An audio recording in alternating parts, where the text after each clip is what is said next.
Hello mga mare! Welcome to my mini vlog.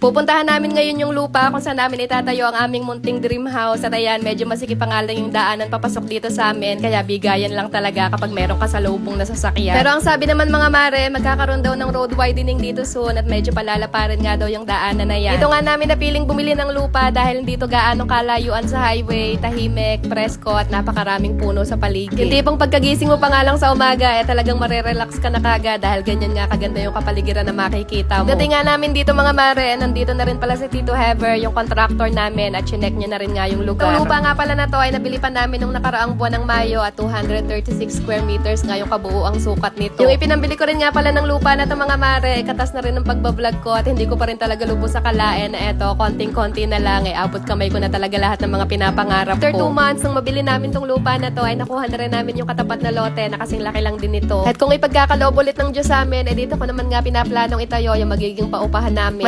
Malayo pa tayo pero kahit papano naman nakakausad na rin ng konti. Dito nga pala namin itatayo yung munting bahay namin mga mare at nung mga nakaraang linggo din nga pala pinaputol na rin namin yung mga puno dyan dahil tatamaan nga yan ng bahay. Tapos yung ibang mga puno naman na medyo malapit sa itatayo naming bahay, ayaw ko man ipaputol pero ipinaputol na rin namin. Medyo matatanda na rin kasi talaga yung mga puno at medyo nabibitak na rin talaga yung paligid ng lupa at hindi rin nga daw magtatagal baka matumba na rin sila. Kaya para sa safety na rin namin mga mare at ng bahay, ayaw ko man sila ipaputol pero ayun at ipinaputol na rin nga namin. Meron pa rin nga mga baboy dito na alaga nung kapatid nung pinagbilihan namin ng lupa pero kapag nag-umpisa naman na daw yung paggawa ng bahay tatanggalin na rin nila. Nako, tumatanda na rin nga yata talaga ako mga mare dahil eto na lang talaga yung pangarap ko ngayon, yung tumira sa ganito katahimik at kapayapang lugar. Ayun ang pinapakita na rin nga sa amin ni Tito Hever kung saan mismo yung katatayuan ng bahay, nung parking, tsaka yung maliit na bahay kubo na ilalagay din namin dyan. Hindi na nga pala namin naisama tong batang maliit nung pumunta kami sa lupa mga mare dahil tulog na tulog nga siya nung umalis kami kanina. Kaya nung nakita niya kaming dumating at na-realize niya na parang naiwanan nga yata siya, ayan at nagmuryo tuloy ng konti.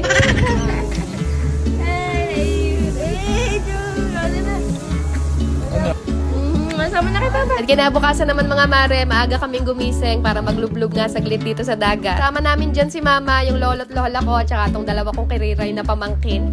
And at medyo marami din ng tao ngayon dito sa dagat dahil meron palang clean up drive na ginagawa dito ngayon. Ito lang din talaga maganda dito sa amin mga mare dahil malapit nga lang din kami sa dagat. Mga 5 to 10 minutes na lakad lang yata mula sa bahay namin, makakapag-swimming ka na. Kaya kapag umuwi din talaga kami dito sa Batangas, hindi rin talaga po pwede na hindi kami pupunta dito sa dagat. At eto nga mga mare, nabigyan pa nga tayo dito ng lugaw na pakain nga dun sa mga naglinis. Kasali din kasi talaga si mama sa clean up drive dahil nagtatrabaho din nga siya sa barangay, kaya yan at dinalahan niya rin nga kami dito ng lugaw. Saktong-sakto naman nga ikako at hindi pa rin kami nakakapag-almusal. Ganito lang talaga yung pangarap kong pamumuhay mga mare, yung simple lang, masaya at yung palagi lang kayo nag-e-enjoy pamilya. Mas ganitong mga tipo lang din yung gusto kong kapaligiran, yung tahimik, presko at malayo sa ingay ng syudad. Kung pwede nga lang talaga mga mare na ganito na lang sana palagi kasimple ang buhay, nako siguro wala na talaga tayong poproblemahin pa. Ito talaga yung pinaka namimiss ko dito sa probinsya mga mare, yung mga ganitong klaseng tanawin na nakaka-relax, kaya naman talagang dito ko pa rin piniling bumalik. Gusto ko rin kasi na malapit lang ako sa pamilya ko, lalo na nga dito sa lola at lola ko, at gusto ko rin ako mismo yung mag-alaga sa kanila kapag kauugod-ugod na sila. Suklian ko man lang kahit paano lahat ng mga naging hirap nila sa amin. At bago pa tayo magkaiyakan ng tuluyan mga mare, hanggang dito na lang muna ulit ang aking update sa inyo, kaya good night na muna at ayun lang muna ulit for today.